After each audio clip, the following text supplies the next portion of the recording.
Mainly చెప్పాలంటే I love her leadership qualities అనేవి చాలా బాగున్నాయి. ఎందుకంటే పెద్ద వయసులో ఉన్న ట్రాన్స్ కమ్యూనిటీ వాళ్ళు చాలా మంది ఉన్నప్పటికి కూడా మనకి కావాల్సింది ఎదగాలి, కొంతమందికి సపోర్టివ్గా ఉండాలి అంటే ధైర్యం ఉండాలి, లీడర్షిప్ క్వాలిటీస్ ఉండాలి.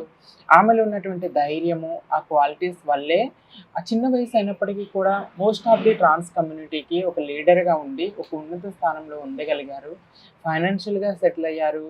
లైక్ ఆమె వాగ్దాటి ఉంటుంది కదా, ఎంతమందికైనా నించోబెట్టి సమాధానం చెప్పగల కెపాసిటీ ఉంది ఆమెకి.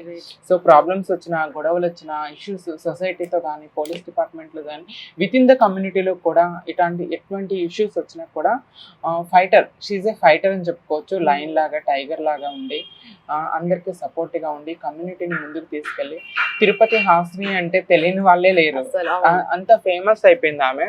సో అలాంటి వ్యక్తి చనిపోయింది అంటే చాలా బాధాకరమైన విషయం.